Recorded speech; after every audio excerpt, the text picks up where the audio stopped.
So, good afternoon, everyone. Welcome to this session of project presentation conducted by our students of St. Thomas Residential School.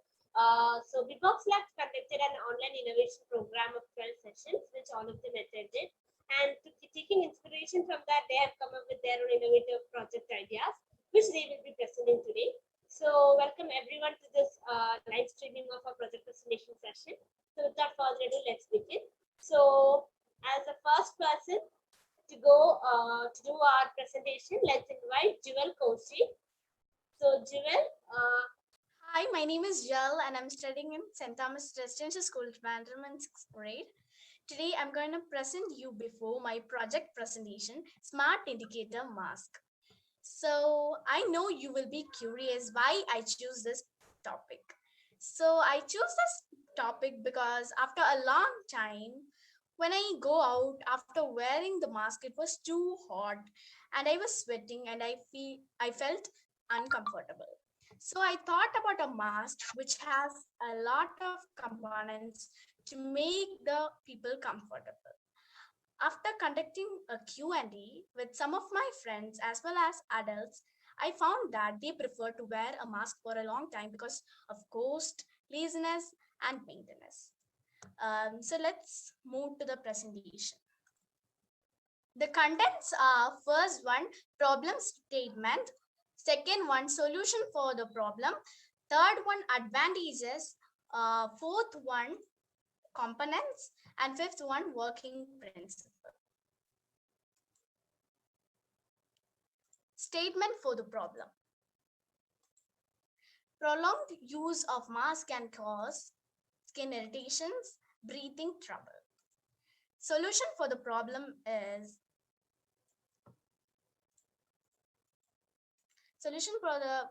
is surgical masks can typically be worn for up to 8 hours or until they become spoiled or too moist. Some people sweat more. By using this type of mask, we can identify the time for changing mask.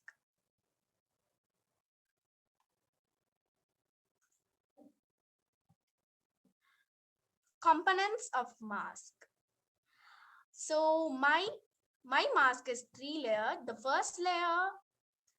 Uh, the first layer is aloe vera gel coating. The second layer is um, natural indicator turmeric. Then the third layer is activated charcoal.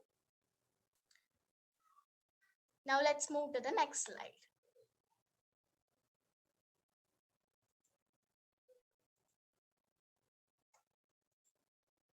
Working principle.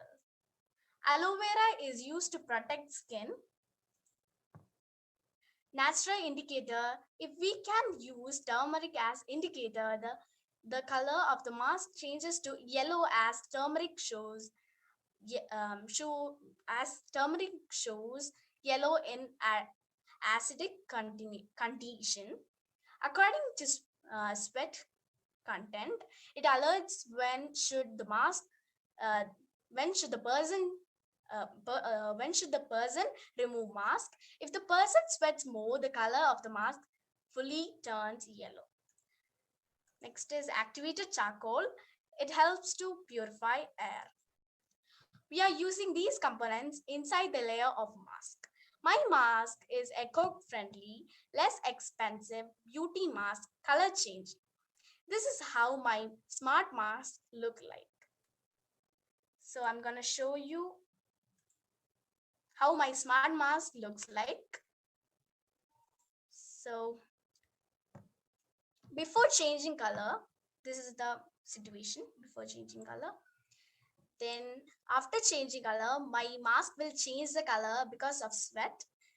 Those who are allergic to aloe vera, we can use alternate gels. So now I'm gonna wind up my project. Before that, thank you to Mr. Babykoti Rajan sir, our principal, Sandeep sir, founder of Bebox Labs, my mentor Smriti ma'am and J. Krishna Jpal sir, my class teacher Beena Dharan ma'am and Mish teacher for giving for giving me this wonderful opportunity to participate in this project presentation. And it was a wonderful journey with the team, eagerly waiting for the next challenge. Thank you.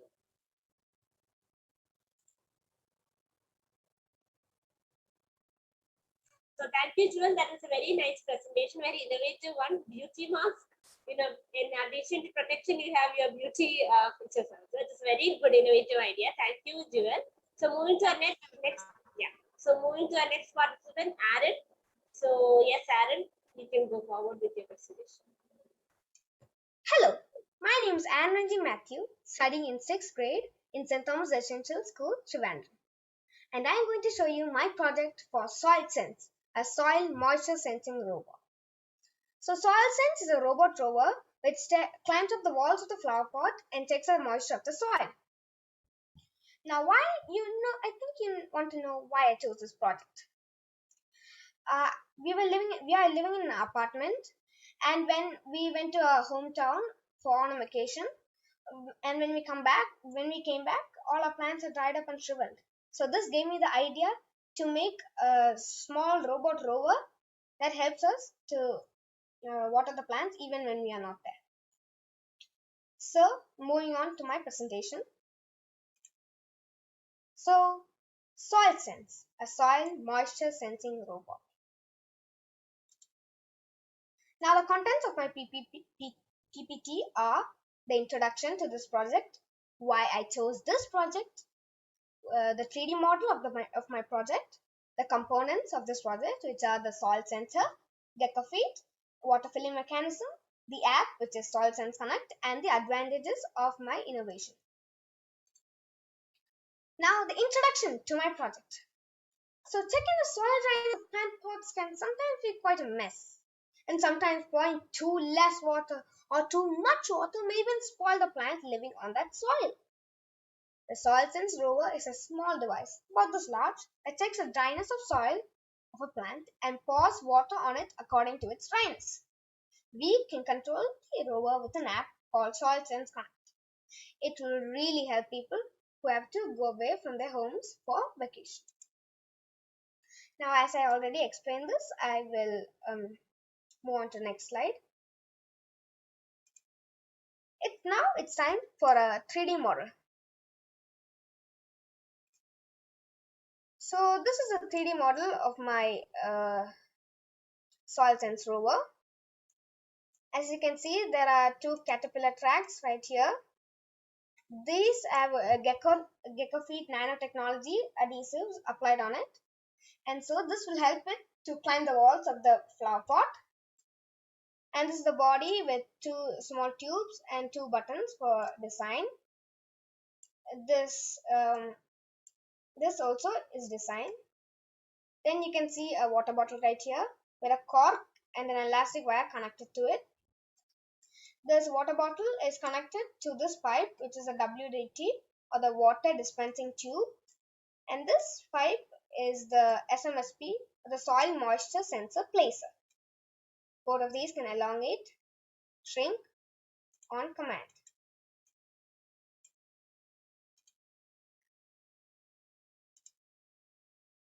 So next I'm going to explain the components of my soil sensor.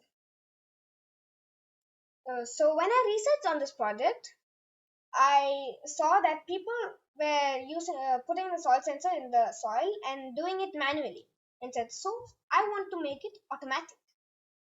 So these are the components. This is a circuit diagram. These are the components. This is an Arduino Uno. This is a soil sensor place, not soil sensor placer, it's a soil sensor. This is a 9-volt battery, and this is a relay. So this is the code for this project. So set void setup pin mode 13 as output and pin mode 8 as input.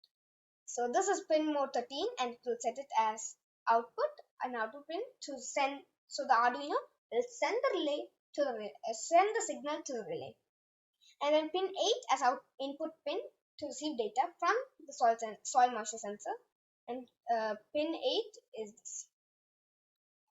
So void loop. So if the soil, this digital write 13 low, else digital write 13 high is if the soil moisture sensor provides a low value to the Arduino and then the Arduino sends a low value to relay, then it will send the small signal to two arm-like things like this, and it will connect them, which dispenses water through the WDT or the water dispensing tube. And if the value is high, then it does not do anything. So you send the location of each plant via an app, which will be explained later. And after it has reached the location of a plant, it will bury the soil moisture sensor, which is in the SMSP, via pistons, like the car pistons. So the next component is the gecko feed. So the gecko feed adhesive is this. This is the gecko feed adhesive, these square-like things. And Elliot Hawks is a PhD candidate at Stanford University who made this. So as you can see, gecko feet is very strong and it can lift a glass bar up. And to explain this, I will explain how a real gecko's feet works. So this is a gecko's hand, like a hand, and so microscopic image of that one toe is this, which is setae. These hair-like things are called setae.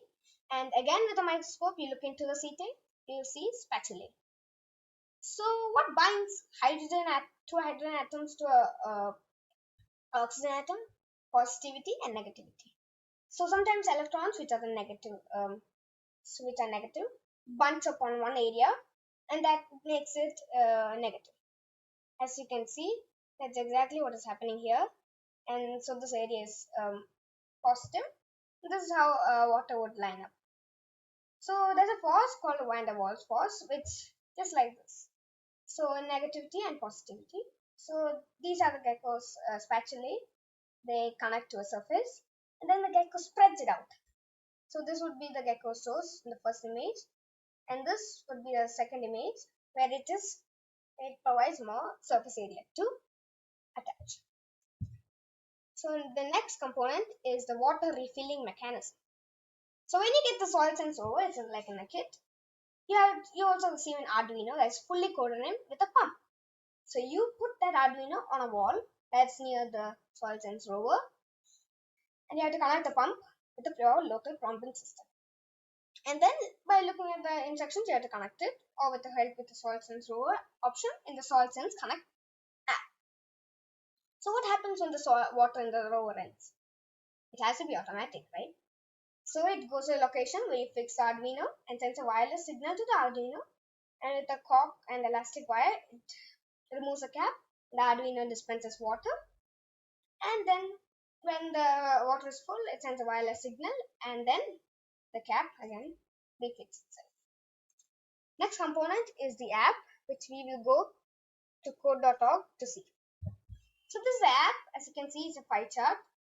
67% is our soil moisture level, and that's medium. Okay. So this help with that. The front screen, you will see a pie chart. It will give you your soil's moisture level. The three lines in the top left corner allow you to give the location of your plants via Google Maps. It also assists setting up your soil sense rover. If you have any queries, mail us at gmail.com. Call us at. Now these two buttons will give the location of plant and help with soil sense rover. So last, the advantages. It will water the plants for you when you are away. It will water the plant only when the soil moisture is below a certain range, and it will pour the correct amount of water for each plant. And it saves us a lot of time. So with this, I end my presentation. I thank my principal, Baby Kuti P. Rajan sir, and my class teacher, Belts Babu ma'am, and also my mentors at Bedbug Labs, which are Smriti ma'am and Jayakrishnan Jayapal sir, and also Sandeep sir for Organize, who is the founder of Bitbox. So with these words, I end my PPT. Thank you for listening.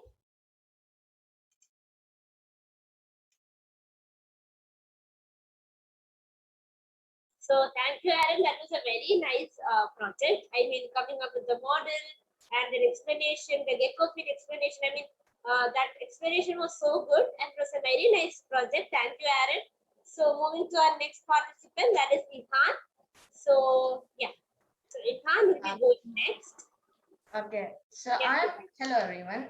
Today I'm actually going to discuss about climate change because right now our earth is in cold red and we have to stop climate change.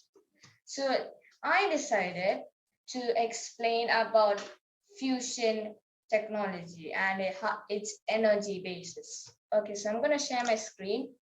I've done some changes. Hello everyone. My name is Ihan Ahmed Tawfiq. I am from 6D and my roll number is 10. What should you do to stop climate change? Well, we should stop using gas and stop burning stuff because it composes as carbon dioxide. We should use electric cars and we should stop using plastic. We should use cycles or walk to school to short distances. We should follow the 3 R's: recycle, reuse, reduce. Okay, so what is fusion? Fusion power is an experimental of power generation that generates electricity by nuclear fusion reactors. How fusion power work? Nuclear fusion is a reactor through which two or more light nuclei collide to form heavier nucleus. Now, as we can see, this is a picture over here. It says what is fusion. We use heat and pressure and we combine it with hydrogen and we get this fusion reaction, which gives us neutron and helium and energy. Okay, so what is the advantages of fusion power plants?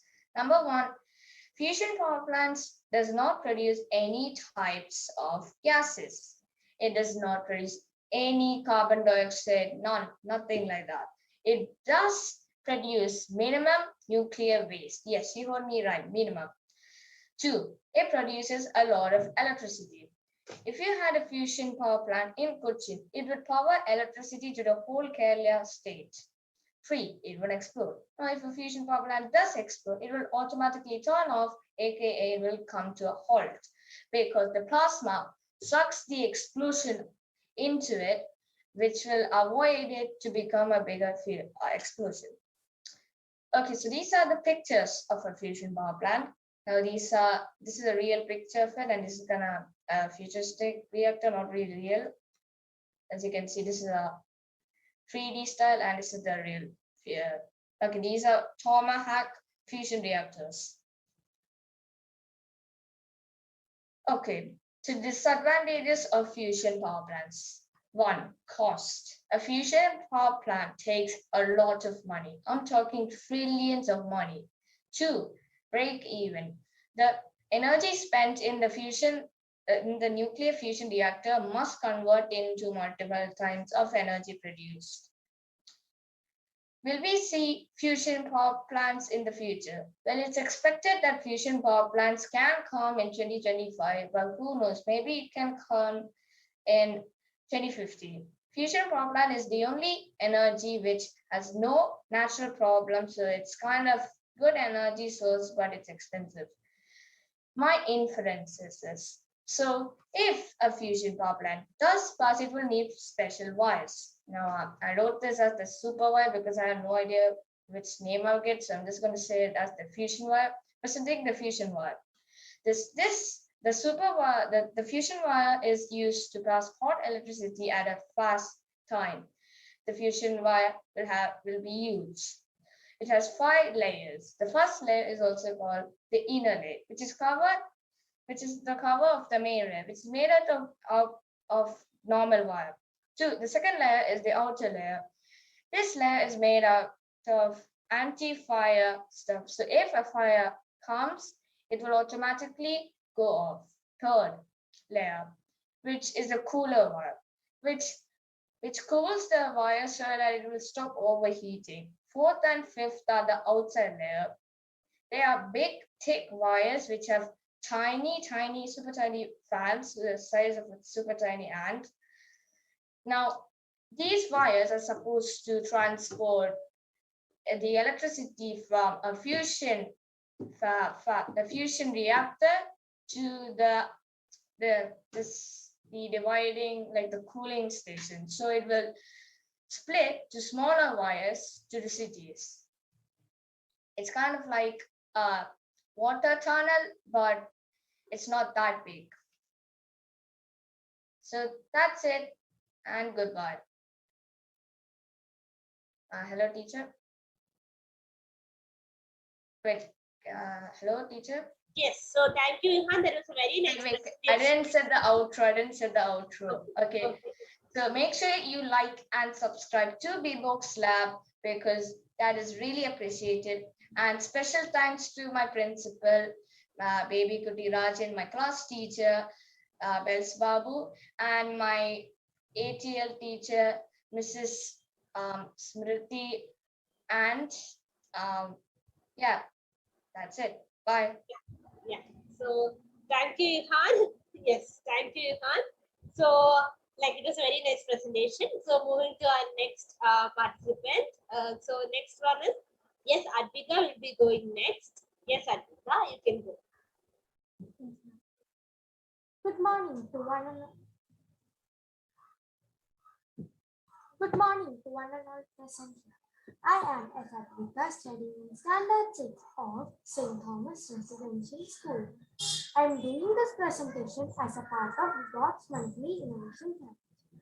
Today, my question is, can sound energy be stored?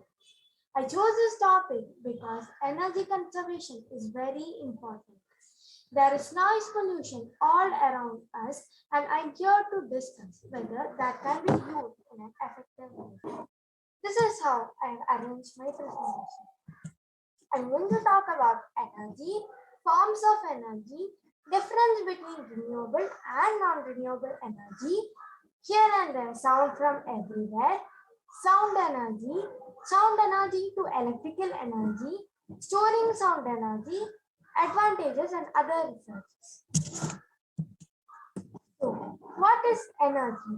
Energy is a quantitative property that must be transferred to a body or physical system to perform work on the body or heat it. So there are different forms of energy. Energy can be classified as kinetic energy and potential energy.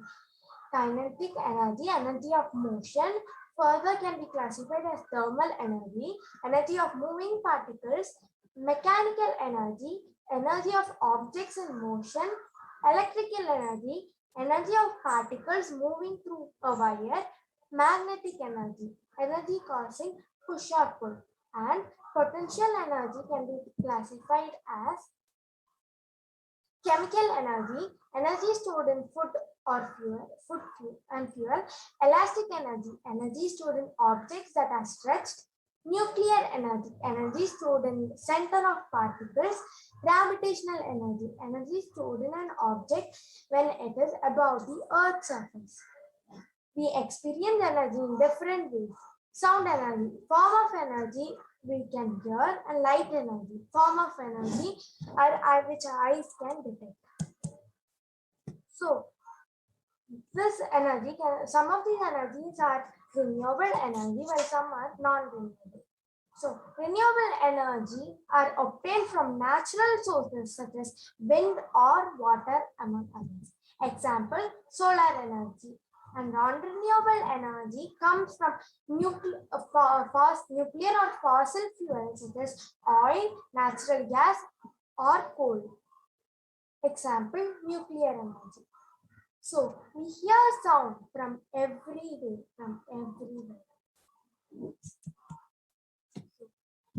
So what is sound energy? Sound energy is a physical vibration wave that travel through the air to reach the ear, signaling the brain to interrupt incoming sound. It derives from an external source.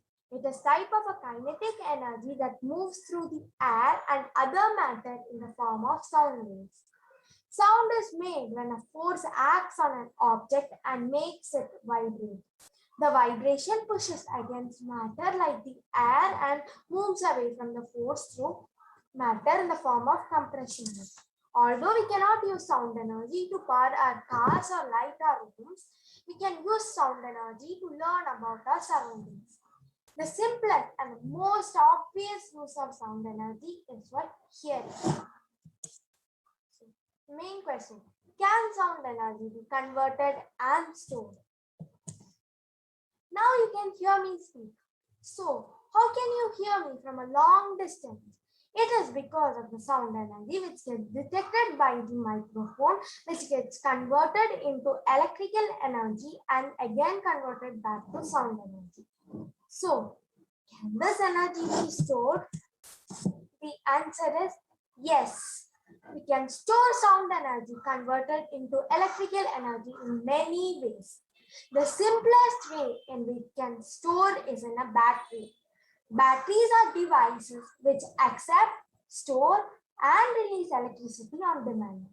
Batteries use chemistry in the form of chemical potential to store energy, just like many other everyday energy sources. So, similar to this method, sound energy can be stored and can be used to charge phone, light our homes, etc. I propose an architecture for the same. Sound from vehicles and industries need to be converted into electrical energy, amplified, rectified, converted in DC form and stored in batteries for later use. Advantages and other resources. So the main advantage is we can use stored energy in many ways, like to charge our phone can be used for electrical purposes in our home, factories, light, street lamps, etc. Also, when I explored more on this topic, I found a research that a group of students from the Philippine Science High School has created a device that converts noise from highly polluted areas such as airports and construction sites to electrical energy that can be stored in power banks. This is then used to light up light bulbs.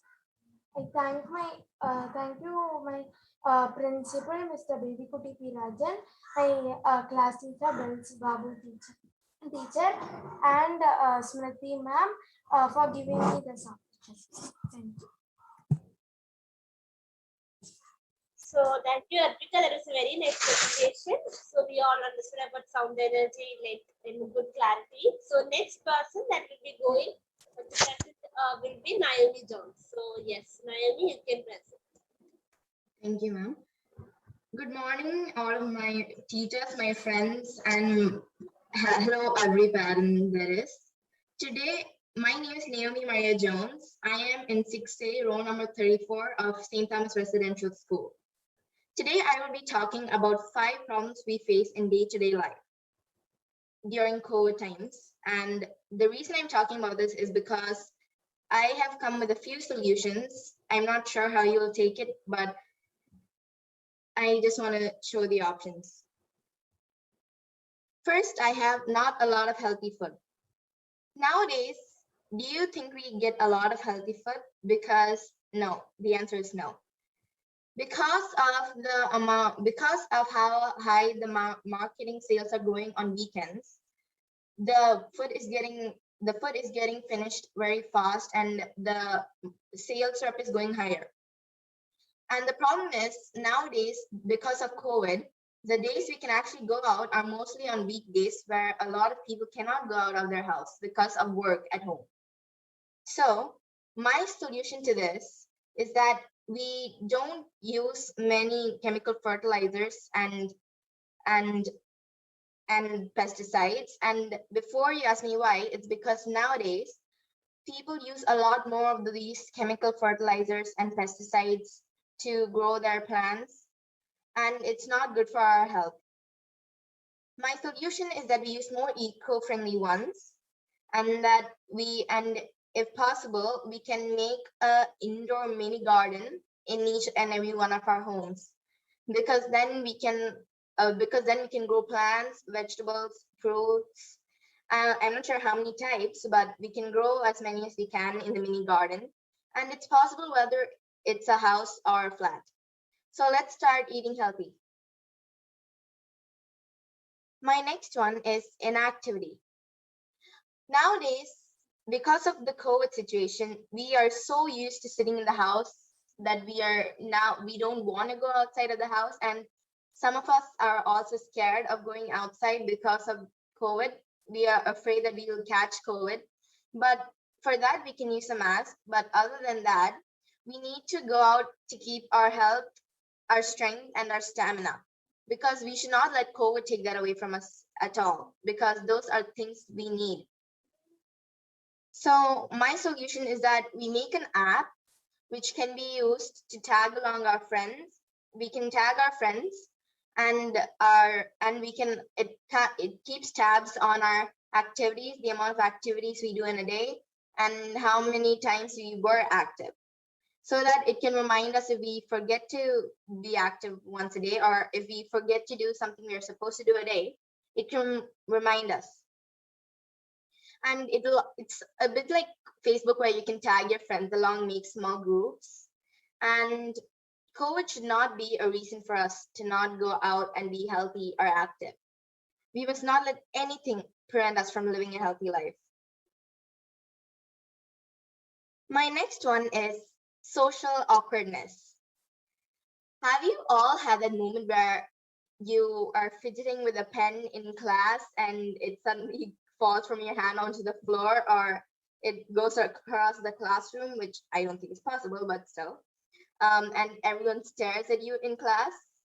That feels very, very awkward. Okay, I know how that feels.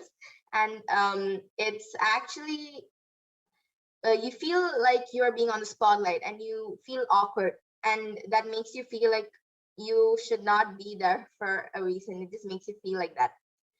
And nowadays, because of COVID, we are not even allowed to meet each other, which means that after the COVID situation is over, we might not even be able to communicate with each other properly. So my solution to this is that we meet each other face to face with our friends once a month or once in 2 months, so that we don't lose our social possibilities, so that we don't feel awkward when we meet them next after this whole COVID situation is over. So let's go meet up with our friends, but it should be, you can have it in a house, because there you feel secure, and plus you know that you can count on your friends' parents and your friends, and they can also count on you. My next one is the inability to travel. The fact is, before we were able to travel a lot before COVID, and then nowadays we can't travel because it's not possible, because of the amount of time that people spend at home. One, they don't feel like going out. Two, to go outside or to meet your relatives far away, you have to take an RT-PCR test or a COVID vaccination certificate, which a lot of people forget. And an example is my family. When my father, my mother, my brother, and I went to Chennai in car, we weren't stopped because it was okay, and it was early in the morning, about like 3 o'clock we left. And then when we came back on our way back from Chennai, which is about like 2 months from then, we ended up getting stopped at a place at the border between Kerala and Tamil Nadu, because we didn't have the RT-PCR test or the COVID vaccination certificate. We didn't know that we had to take the RT-PCR test at the time, and gladly one of my father's friends managed to convince the people to let us go, and thankfully we were back at home. And I don't think we'll forget to take the RT-PCR test again. And my solution is that we do carry these things around us, as it is important. So otherwise, our trip will get delayed and we are losing time with our family. I know these solutions are already there, but I'm just telling this for safety reasons, so that you don't forget or have the same problem. The next one I have is inability to have functions. Functions nowadays are celebrated with small amounts of people or a limited amount of people, and you're not able to invite everyone you want to. So We can't wish people happy birthday or Merry Christmas or congratulations or happy wedding anniversary or so on. And these are very important moments in a person's life, their birthdays, their weddings, their wedding anniversaries, the festivals. Those are all important moments in every single person's lives. We should not let anything take that away from us.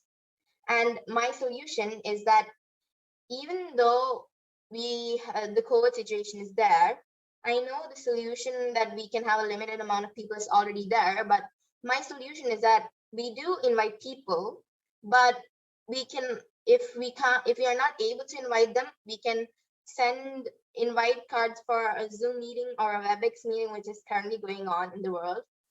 And if we do want to celebrate in real life, we can actually celebrate it in person, but we'll keep our distance.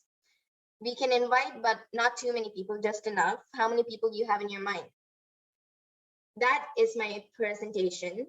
And I want to thank our principal, Baby Kutni Radhan sir, my class teacher, Siji ma'am, my mentor, Ms. Riddhi Udaya Kumar, for giving me this opportunity for this presentation. And I want to thank my parents and my friends for their encouragement. Bye, have a nice day, and hope you all are doing well. God bless you and have a wonderful year ahead. Thank you, Naomi. That was a very insightful presentation indeed. So thank you. So let's move to our, yes. So let's move to our next participant, Natal. So Natal will be going next. Natal, yes. Respected teachers and my dear friends, today I am going to share my presentation to you named Laptop Overheating and Problems and Solutions. And my name is Nagar Noble. I am studying in 6A, St. Thomas Residential School. Today we'll talk about laptop overheating, problems and solutions. How to resolve overheating problem in laptops? This presentation contains the major problems of overheating and simple tips to resolve overheating of laptops. The contents are about the project, reasons for overheating, solutions for overheating, and the advantages. About the project. In this digital world, most of us are using laptop today. The reason for which I took this topic is that nowadays online classes are going on and it is very essential. Laptops may be more and affordable than ever, but we are also using them for more advanced tasks than ever. This means you run the risk of overheating on your laptop and causing long-term damage. Here's show how to avoid that. The reasons for overheating are too many apps and programs running in the background can result overheating. The age of the laptop's battery results less efficiency and generates more heat. Technological development caused day by day upgrading results slow down and overheating. Dust blocking integrals, clogged up fan. It also may cause automatic shutdown. Sometimes overheating may cause permanent damage to the internal components of our laptops. Solutions for overheating are: laptop using room should be clean and dirt free. Clean the room where you want to use the laptop and avoid clogging in the laptop.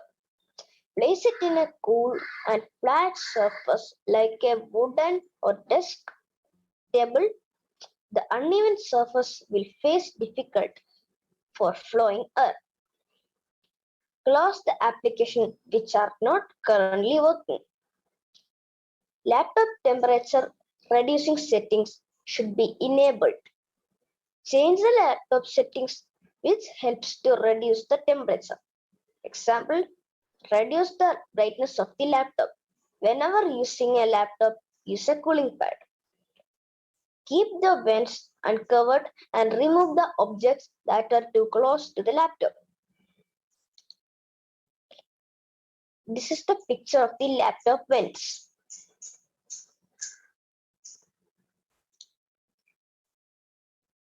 Now we'll talk about the laptop cooling pad. It helps to reduce the operating temperature, which is normally used when the laptop's unable to sufficiently cool itself. This is the picture of the laptop with the cooling pad. The advantages are it gives the laptop a long life, prevents the laptop from explosions, it gives accuracy, speed, and more performance. It provides a healthy atmosphere. Thank you who gave me the opportunity to present this project. Sir, my principal, Baby Kuti Rajan sir, my mentor, Miss Pradi ma'am, Jaykrishna Jebal sir, and Sandeep sir, who is the founder of Vibox Labs. Thank you. So thank you, Natal. That was a very nice presentation indeed. Those pictures, everything was so good. So thank you. And so we have come to the end of our live. So I'd like to thank each and every one of you. Thank you guys. All of you did a very nice presentation, very good, innovative presentation. I came to know of a lot of things. For the past 12 sessions, I was telling you new stuff. So today you were telling me new stuff. I'd like to take it that way. So thank you everyone, each and every one of you. So yes, Irfan. You're So on there's only 7 students. Does Sneha hasn't come? Sneha is traveling. What about Eben and the others? So they're also having some technical issues with net issues and stuff. And one person. Okay. Thank you for being concerned about your classmates. So I think we'll wind up the session. Shall I end the live? Thank you guys. Yes, Today ma'am. was awesome. Yes, ma'am. Thank you.